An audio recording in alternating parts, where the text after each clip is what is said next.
Si je te donne le terme météo du jour, ça te fait penser à quoi?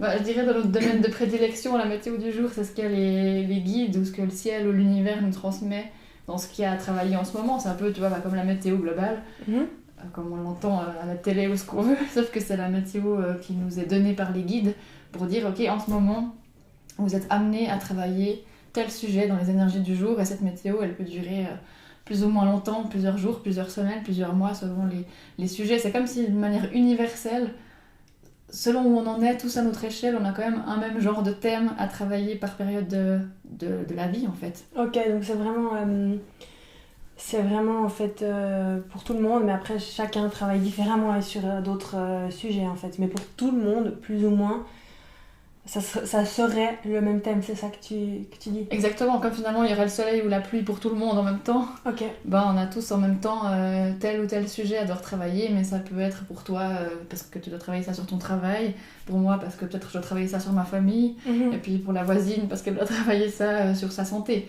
mais toujours sur le même domaine, en fonction de la même énergie du moment, parce que c'est une grande machine, l'univers, donc c'est comme si autour de nous, on sait très bien qu'on est influencé par la lune, par les astres, par plein de choses, donc forcément qu'on a tous cette même énergie, mais qu'on inclut après chacun dans notre moment de vie, là où on en est, et on sent qu'il y a ces sujets qui nous font avancer au fil de l'année, au fil des années.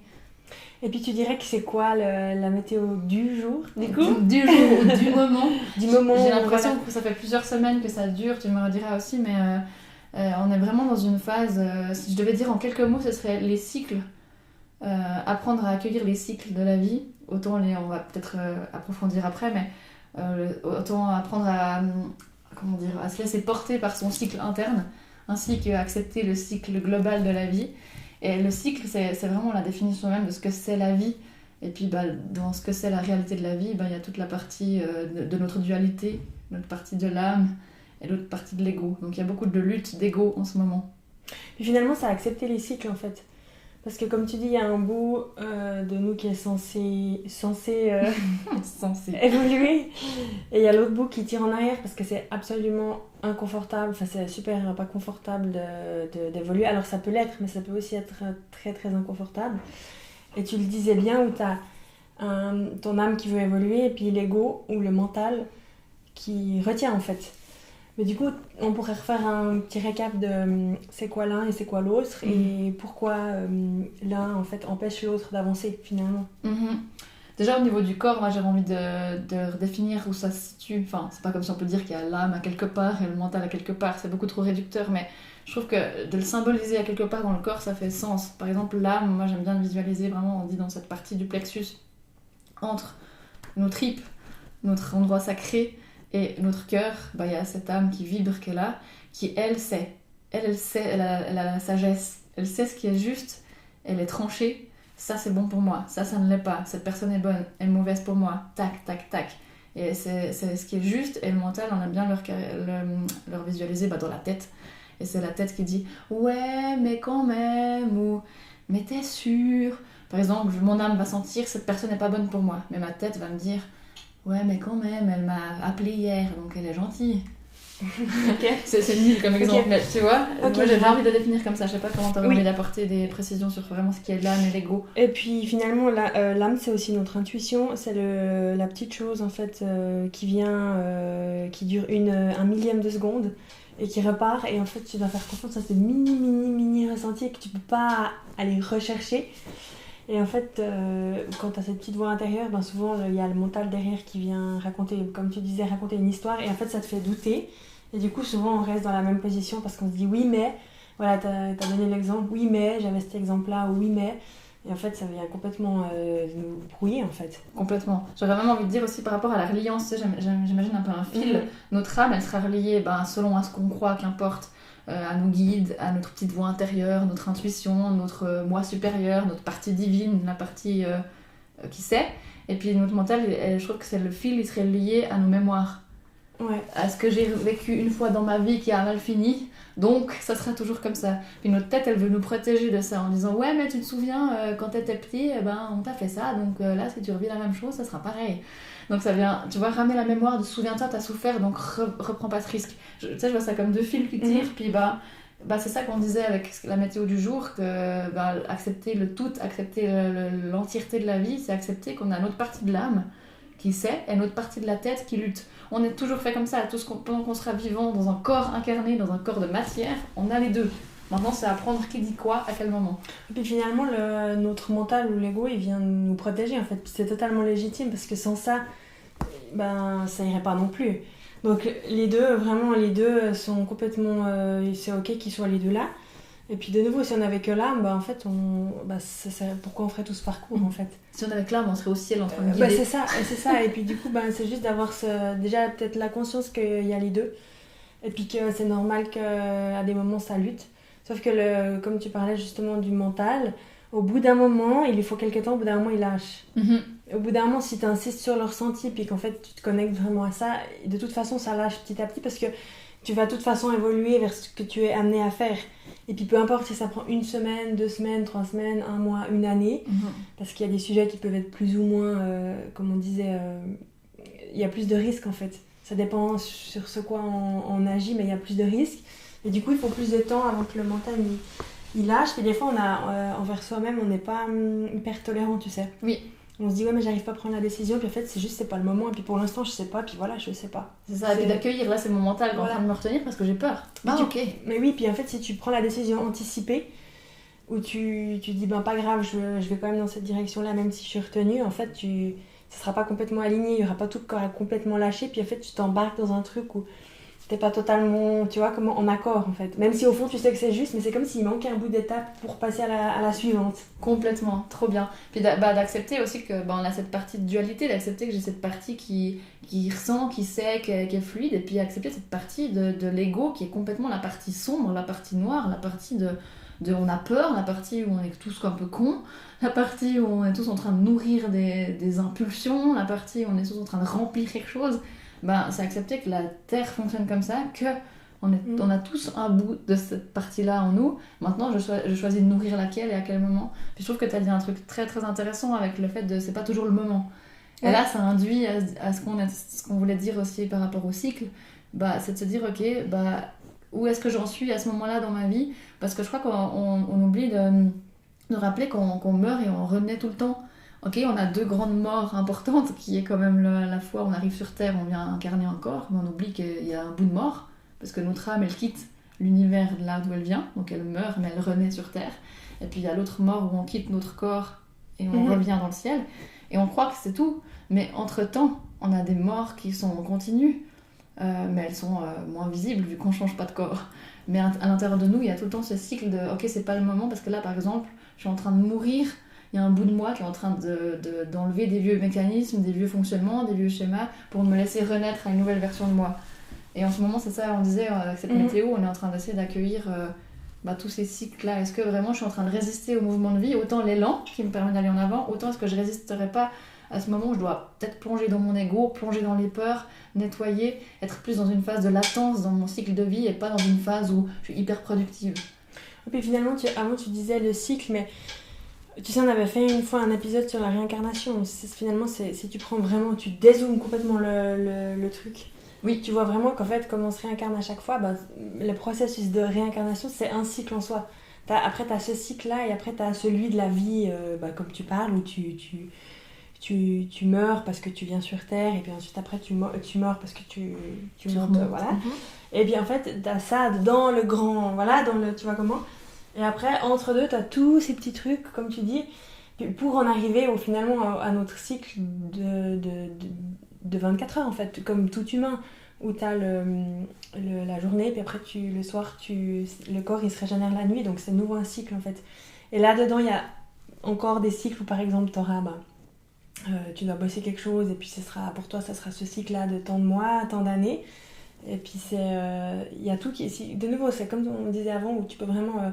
prendre un microscope et puis zoomer, et puis même dans notre corps en fait, il y a tout ça bouge en continu en fait, et de vouloir ouais, comme se raccrocher à quelque chose, ou comme se dire mais en fait c'était mieux avant, ou tu vois comment, ou de résister, tu sais, voilà, ouais, de résister, et puis en fait ça fait que nous ralentir finalement. Je trouve que l'élément qui symbolise le mieux le cycle pour moi c'est l'eau. Tu sais, c'est vraiment cette symbolique de l'eau où l'eau elle a la capacité de se transformer sans cesse. Soit elle est fluide et ça coule, ou alors c'est comme si justement notre ego, notre mental, il vient bloquer cette eau et c'est comme un barrage. Ou alors c'est comme si l'eau elle devenait de la glace. Ça vient se geler en nous. Et d'ailleurs on se rend compte physiquement, je trouve que quand on accompagne des personnes qui résistent au cycle, c'est comme s'il manque de l'eau dans leur corps. Où on retient, tu vois, on résiste, on devient rigide en fait. Et puis du coup l'eau elle se gélifie, puis c'est comme si ça circule pas. L'eau elle est symbolisée aussi par les émotions. Donc c'est aussi de laisser circuler ce qui se passe. C'est un espèce d'équilibre entre un certain lâcher prise. J'aime pas trop ce mot, il veut rien dire je trouve, mais un espèce de laisser aller ou de confiance finalement dans la vie, tout en étant quand même créateur et maître de soi. Pour ça, tu sais, j'aime bien cette image d'une rivière sauvage ou un truc comme ça, où finalement c'est ça, la vie, c'est l'eau qui coule de source, c'est ces rivières qui est dans le mouvement, et puis toi, t'es créateur de ta vie, donc t'es dans cette eau, mais qu'est-ce que tu fais? Est-ce que tu dis, ok, je me laisse faire par la vie, puis je crée pas ma vie, et puis je subis ma vie, donc finalement je passe au fond de l'eau, puis je me noie? Ou alors est-ce que j'essaye de surcontrôler, d'être en sur-régime pour que tout se passe comme moi je l'entends, avec le résultat que je veux, et puis parce que j'ai décidé que ce travail devait m'amener là, et puis que cette relation devait se passer comme ça et pas autrement, que du coup je vais résister, et puis tu vois, dans cette rivière sauvage, c'est comme si j'essaye de nager bêtement dans un rythme qui m'est déjà donné par la vie. C'est pas à moi de gérer le rythme. L'univers, il sait ce qu'il fait. Nous, on croit qu'en tant que petit être humain, on va gérer ce rythme de vie qui nous est en fait entre guillemets imposé, mais parce que c'est juste pour nous. Et puis je voulais rebondir aussi sur quelque chose avant, quand on parlait de mais le mental. Oui. Tu vois, par exemple, quand c'est ton mental qui résiste, je sais pas comment toi tu sens, mais moi je sens que ça me fait mal dans mon corps. Okay. Ça fait super mal, mon ventre il me fait mal, j'ai mal partout. Et là, tu sais que c'est le mental, et tu sais, mais ça peut durer des jours, ça peut durer des semaines. Il y a tout qui est complètement bloqué, et là, à ce moment-là, justement, parce que des fois, c'est dur de savoir, enfin, tu sais pas où tu te trouves, tu vois. Oui. Ok, là, je suis plutôt dans mon intuition, ou je suis plutôt dans mon mental, parce que des fois, le mental, il est tellement fort pour nous protéger que tu sais même plus où t'en es. Et du coup, d'observer les ressentis physiques, après, je sais pas, toi, comment tu procèdes, mais... Pour moi, les ressentis physiques est vraiment de se dire, en fait, à ce moment-là, le corps, il est, comme tu disais, t'es figé, en fait. Oui. T'es figé, et puis ça fait mal, et puis tu peux rien faire du tout. Et à ce moment-là, t'es obligé de mettre sur pause. Et en fait, tu sais que même si toi, tu mets sur pause, le cycle, il continue, ça continue. C'est qu'en fait, t'as pas forcément besoin de connaître la finalité, mais tu sais que, ok, là, je peux pas, là, j'arrive pas, en fait, c'est pas possible. Tu laisses lâcher prise, tu vois, tu laisses aller. Mais voilà, toujours en étant quand même proactif, parce que tu peux pas rester sur ton canapé et puis tu vois le truc. En laissant aller, en faisant confiance, et en fait c'est comme si le cycle il se fait finalement tout seul. Parce qu'on pourrait se dire aussi, mais de sortir du mental c'est hyper compliqué. Comment tu fais? Tu vois, pour sortir de ces peurs, et puis finalement t'as toutes les mémoires, t'as toutes les choses qui sont là depuis l'enfance, se dire voilà, maintenant c'est comme si tu dois sauter en fait. Tu vois, je vois un peu un espèce de... Sauf qu'en fait non, c'est comme un cercle, comme tu dis, l'eau, puis finalement tu fais confiance, et le cycle il se fait quand même. Tu vois, je sais pas comment toi tu... Donc si je comprends bien ce que tu dis, ce serait d'accepter d'être dans cet état de pause pendant un instant, c'est-à-dire c'est le moment de mon cycle où je suis dans un état mental, un état d'ego, un état de peur, et j'accepte que j'y suis, et plus j'accepte que je suis dans cet état, plus ça lâche et ça devient naturel, et je peux me reconnecter à ce mouvement finalement. C'est ça que tu veux dire. C'est hyper intéressant. Pour moi, c'est plus une partie que ça bloque mes émotions, mes ressentis. Plutôt que physiquement, c'est plus un état émotionnel où je sais que quand je suis bien alignée, que je me laisse justement emporter par cette rivière sauvage, par le cours de la vie, je vais être très intuitive. Ah, je sens, je vais par là, à ça, il faut que j'appelle celle-ci, il faut que je fasse ça, il faut que j'aille voir celui-là, machin. Et puis en même temps, tout à coup, mes peurs, elles se bloquent, et puis là, je sais. C'est comme si mon mental, il vient verrouiller mes intuitions, mes ressentis. C'est comme si... je sais plus ce que je veux, je sais plus ce que j'ai envie, je suis coincée comme dans une espèce de brouillard mental, et puis je dis tu vois, si je prends l'image de la rivière sauvage, c'est oh mon dieu, est-ce que je m'accroche à cette bouée, je m'arrête sur ce bord, il faut que je nage, je fais du crawl, je fais de la brasse, je sais plus comment faire. C'est comme si je suis plus guidée, et puis que je me retrouve dans un état de toute façon je dois être en pause parce que je sais pas. Donc ça m'oblige, tu vois, à comme de stopper un instant, et puis je trouve que ça a un équilibre entre justement accepter cet état et puis en même temps se connaître, parce que quand on se connaît, on sait quelle peur... quel est le message que la peur elle vient cacher? Parce que finalement, c'est pour nous, comme tu disais avant, c'est pour nous protéger. Donc par exemple, je vais savoir que si le mental vient s'activer, c'est que ça vient me planquer un ressenti que je pourrais avoir, et que si j'écoute ce ressenti, j'aurais peur de souffrir à nouveau. Et donc dès que je comprends ça, je me dis ok, ma tête elle a peur que je souffre à nouveau, donc elle me bloque le ressenti. Si elle ne ressent pas, elle peut pas s'écouter, donc elle peut pas prendre le risque qu'elle souffre à nouveau. Donc chaque fois que mon mental se rebloque et je me retrouve dans ce truc, je me dis ah tiens, sûrement que je reçois à l'intérieur de moi une belle pépite pour m'écouter puis faire quelque chose de bien. Sauf que comme j'ai peur de faire quelque chose de bien, et d'avoir de nouveau mal, ça bloque. Et puis finalement, il y a aussi tout ce qui est nos vies antérieures qui sont liées à ça. Et puis je sais pas si c'est là, je sais pas, je dis n'importe quoi, la 40e fois que tu te réincarnes et que dans toutes tes incarnations, quand t'as eu cette situation-là, ça a mal tourné. Imagine là, maintenant, si toi t'es venu sur cette terre pour venir casser tout ça, donc tu dois en fait casser tes 40 incarnations où ça s'est mal passé, et pour la 40e fois tu peux le refaire, mais cette fois ça se passe bien. Mais imagine la tête, comment elle protège, parce que pour elle se dit non mais attends, mais là là tu vas mourir quoi. Alors que ça peut être des choses où maintenant on est en 2024 où on n'est plus traité de la même manière qu'avant, enfin tu vois, où des vies antérieures où finalement maintenant ça n'a pas de sens. On peut se dire voilà, pour tel ou tel acte on va pas me mettre sur le bûcher par exemple. Tu vois, complètement.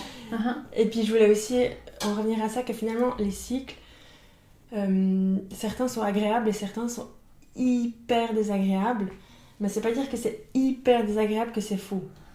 Tu es d'accord? Trop bien ce que tu dis. Parce que des fois ça doit être hyper désagréable, mais c'est justement pour passer au suivant, et en fait c'est comme le serpent qui mue en fait. Et puis il y a des fois où c'est super agréable parce que c'est un truc qui se termine, et puis t'as envie que ça se termine, ou c'est quelque chose, tu sais que ça va se terminer, et puis c'est ok de laisser passer, puis des fois t'as pas envie, puis tu résistes, sauf que c'est hyper nécessaire pour passer à l'étape supérieure quoi. C'est comme le cycle des saisons, j'aime bien voir ça, où il y a quand même beaucoup de monde qui aime pas trop l'hiver parce qu'il fait froid, parce qu'on est plus seul à la maison, ou je sais pas quoi. C'est vraiment cette histoire de repli que finalement sans l'hiver il n'y a pas le printemps qui renaît, il n'y a pas les petites fleurs. Donc il faut avoir ces moments où il y a, comme tu dis, cet inconfort, et puis c'est cette mort interne en fait. L'hiver c'est la mort, c'est un peu cette mort interne et puis personne ne se dit super, j'adore mourir. Donc encore une fois on est sur terre, donc dans la partie de l'ego elle est là non, ne meurs pas, je veux pas que tu laisses partir. C'est aussi le confort. Par exemple tu vas travailler pendant des plombes à enlever ton syndrome du sauveur, et puis tu dis non, j'arrête de sauver les autres, je me sauve moi. Ok, ton mental il va dire non, parce que quand tu sauves les autres tu fais que ça, tu connais ça depuis toujours, donc il faut continuer comme ça, ne meurs pas avec ce schéma. Donc forcément ça vient résister, puis accueillir que c'est pas confortable, mais je vais réaccueillir ce renouveau et oser quelque chose dans cette renaissance, et presque avoir cette joie de mourir quelque part, cette joie de dire je laisse derrière moi des choses que j'ai pas envie. C'est cette idée d'accueillir, comme tu disais, à chaque étape. Et puis c'est comme la mort d'un proche par exemple, c'est horrible, on va jamais se dire mais super. Mais en même temps c'est comme si on se met à l'intérieur de soi, à côté de l'âme, il sait que les choses sont justes dans la vie. Mais l'ego il souffre, et puis c'est normal, et on va accueillir le côté de non, je suis pas d'accord avec cette phase. Et puis des moments il a envie de revenir en arrière et de tout faire pour revenir en arrière, alors qu'en fait c'est tout sauf ce que tu dois faire finalement.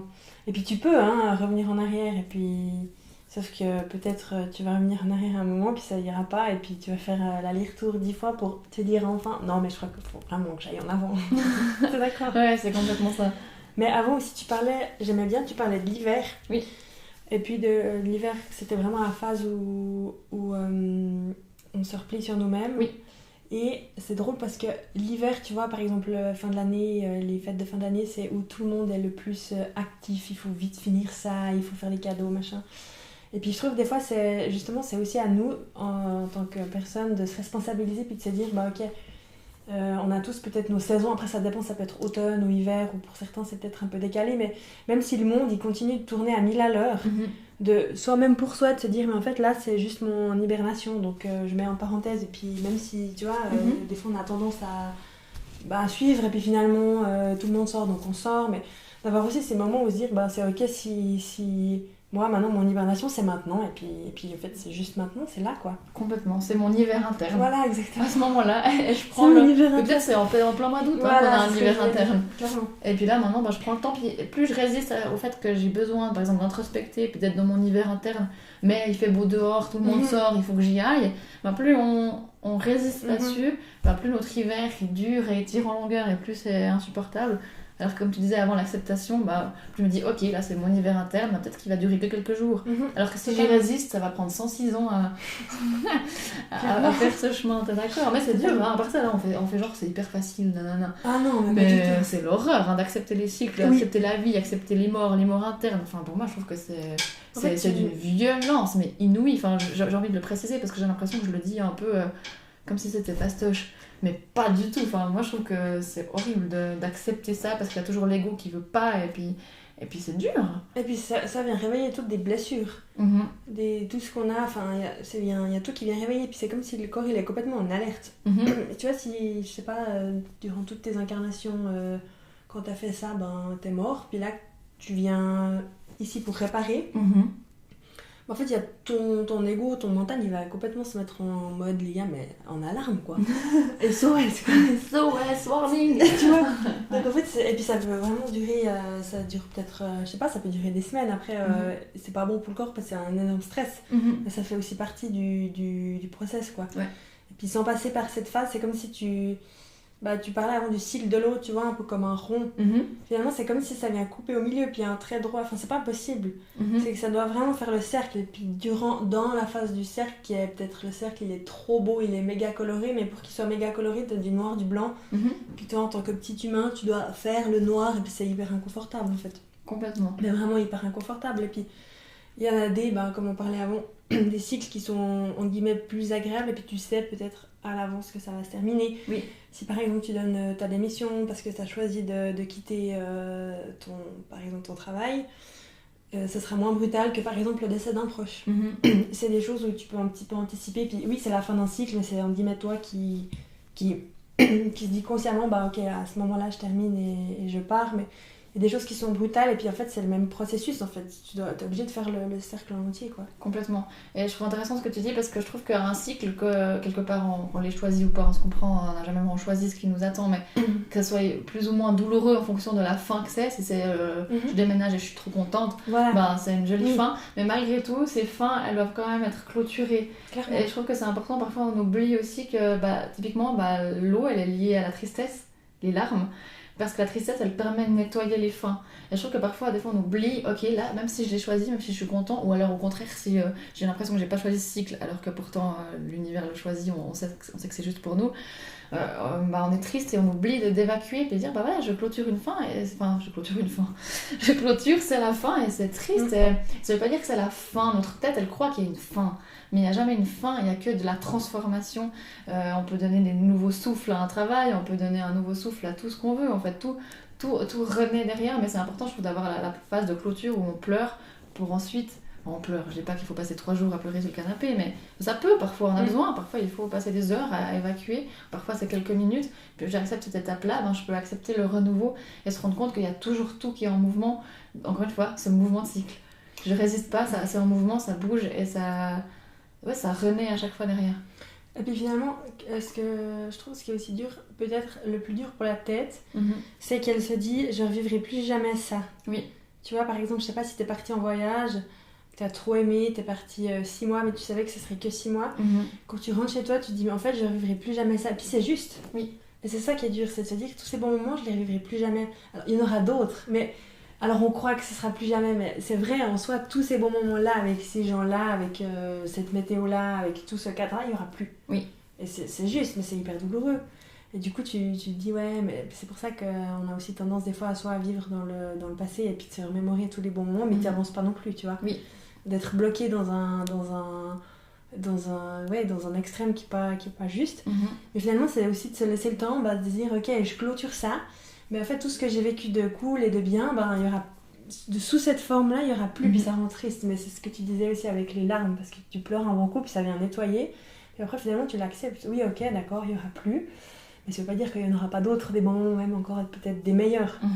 C'est trop intéressant ce que tu dis, je trouve, parce que ça marque autant c'est dur pour les bons moments, et puis autant c'est la même chose pour les mauvais moments. Enfin, les mémoires, elles réactivent le j'ai peur que de revivre la même chose. Oui. Mais en fait, comme tu dis, c'est aussi les bons moments qu'on a peur d'évacuer aussi.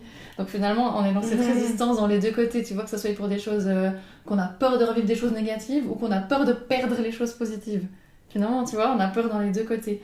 Donc c'est aussi cette confiance en la vie, cette foi de se dire de toute façon on peut toujours tout retransformer et ça sera plus jamais exactement pareil, mais en fait c'est parce que c'est pour que ça soit encore meilleur. Oui, oui. Et enfin, je sais pas toi, mais moi je trouve ça hyper fort. Enfin, moi ça m'émeut un peu ce qu'on raconte parce que je trouve que ça réveille vraiment, ouais, je sais pas, la puissance ou la douleur que ça peut générer parfois d'accepter ces changements. Et puis notre tête, encore une fois, j'ai envie de insister là-dessus, elle croit que tout est fini ou qu'il y a des arrêts. Mais en fait, c'est que des pauses pour que les choses puissent se retransformer, être encore meilleures, être encore plus belles. Quand on arrête un truc qui va pas, c'est pour que ça soit de nouveau beau, ou que ça change complètement, ou alors je sais pas, une amitié qui se transforme, qui devient encore plus belle. Enfin, tout prend fin pour que ça soit du renouveau. Puis je trouve ça super touchant. Et ouais, je trouve que c'est dur, je sais pas toi, mais... Mais ça me fait penser à quelque chose. Je sais plus si c'est avec toi qu'on disait, mais que l'univers, il aime pas le vide. Oui. Tu vois, parce que en fait, notre tête, elle croit tout le temps que on se dit c'est fini, c'est terminé, il y aura plus jamais, machin. Sauf qu'en fait, quand il y a quelque chose qui se termine, un cycle ou tu démissionnes d'un travail, en fait, dans ta vie, il y a comme un vide, et puis la vie, elle aime pas le vide, elle déteste en fait. L'univers, il aime pas. Du coup, tu attires à chaque fois d'autres trucs. En fait, c'est impossible que ce soit fini. Tu vois comment ? Oui. Et c'est des fois, moi, tu parlais avant des fins où en fait, on se dit c'est trop triste, mais je me dis, mais c'est la loi de l'univers en fait, ça peut pas être, il y a rien qui est fini en fait, c'est pas figé, c'est impossible, et ça c'est jamais arrivé, tu vois, avec tout, tous ces cycles on en a tous eu, c'est jamais arrivé que ça stagne, autrement on serait pas là aujourd'hui en train d'enregistrer ça, tu vois. Mais complètement. Mais je trouve ça trop bien ce que tu dis aussi avec le fait que ouais, c'est hyper puissant et puis c'est hyper difficile, puis c'est aussi en se remémorant en fait tous nos cycles. Ça, des fois, je me dis, on arrive à se remémorer tous nos cycles et c'est là qu'on peut aller épuiser notre force parce qu'on s'est dit, en fait, regarde, il y a eu... Des fois, on peut juste revenir en arrière et dire, ok, j'ai eu ça, ça et ça, mais en fait, aujourd'hui, je suis toujours là. Et puis d'aller chercher un peu de se dire, mais en fait, comment j'ai fait... Des fois, tu sais, on reprend en arrière des situations et on se dit, mais comment j'ai fait pour survivre à ce moment-là ? C'est vrai. Tu vois, on croit qu'on va mourir à ce moment-là, que c'est insurmontable. Donc on peut aussi utiliser ça comme un peu des ancrages et de se dire, en fait, je l'ai déjà fait une fois parce que j'ai l'exemple dans ma vie, donc en fait, je peux clairement le refaire une deuxième fois, une troisième fois, si c'est mon chemin, en fait. Et puis d'utiliser ça comme une méga force, et se dire, mais en fait, oui, j'ai la capacité, et oui, c'est possible. Je trouve ça trop beau ce que tu dis, à quel point plus on accepte les cycles, finalement, plus on devient puissant. Et après, c'est tout de se connaître, enfin, c'est tout. Il suffit, entre guillemets, de se connaître et de se dire, finalement, je vais retourner ça en énorme puissance et en renaissance, en transformation positive, et on a tous les capacités de le faire, donc je trouve ça juste beau. Ça me fait juste penser aussi à une phrase qu'on m'avait dit une fois, accepter c'est faire le deuil. Souvent on me dit, il faut accepter ça, je crois, accepter. Super, je fais quoi ? Je dis, oui d'accord, on accepte. Enfin, ça veut rien dire pour moi, tu vois. Ce que je dis, c'est faire le deuil. Ouais, par exemple, accepter que, je sais pas, il y a des choses qu'on n'aime pas sur la terre, que comment est-ce qu'on peut accepter que quelqu'un veut méchamment faire ça contre toi ? Ok. C'est le deuil de penser que tout le monde est gentil. Je caricature un peu le trait, mais dès que j'accepte un truc, c'est un deuil, donc c'est forcément un mouvement, c'est forcément un cycle, c'est forcément tu vois ce que je veux dire, un truc continu qui se passe. C'est marrant ce que tu dis avec ce mot, parce que moi j'aime pas ce mot. Justement, ma tête, elle le prend comme c'est fini. Ouais, tu vois, c'est marrant, ok. Pour moi, c'est un mot, j'utilise pas trop parce que c'est vraiment, pour moi, c'est terminé, après il n'y a plus rien. Du coup, je sais pas trop ce que j'utilise comme mot, je me rends pas trop compte quand je parle, mais c'est vraiment le mot deuil, c'est un mot de... Pour moi, quand on me dit ça, j'aime pas, tu vois. Ah ouais, c'est marrant. Il y a d'autres mots où, par exemple, plutôt, moi ça serait plutôt accepter. Ouais. Du coup, pour moi, faire le deuil, c'est comme si on vient t'enlever même ce que t'as vécu. Je sais pas, ça me rend ça sonne faux pour ça. Bizarre, tu vois. Ouais, c'est intéressant.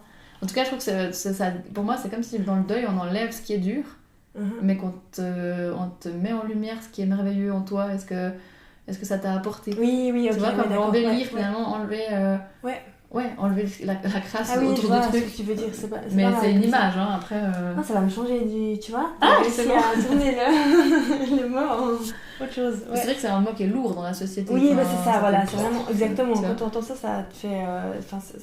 c'est comme si ça noircit, en fait. Et je trouve que, tu vois, tout le débat qu'on a là maintenant, je trouve que ça montre à quel point, si on y revient comme au début, à cette météo du jour, à quel point c'est un gros sujet. Et que c'est pas pour rien que ça fait des semaines et des semaines qu'on y bosse et qu'on voit des personnes qui viennent vers nous pour ces raisons-là aussi. Il y a vraiment ouais, c'est dur à accueillir tout ça, cette partie égotique, cette partie de l'âme, accepter cette circulation de la vie. Donc je peux bien comprendre que ça fait plusieurs temps qu'on y bosse et que cette météo du jour, elle est dans ce sujet-là pour un bon moment et que ça nous était comme évident de devoir aussi en parler aujourd'hui. Donc, je sais pas toi, mais je me réjouis de voir la suite de la météo pour les prochains temps à venir. Oui, à voir ce que nous réserve. Ce qui nous tombe du ciel, j'allais dire. Non, mais oui. Mais après, je trouvais trop bien aussi ce que tu disais, vraiment d'insister que c'est difficile.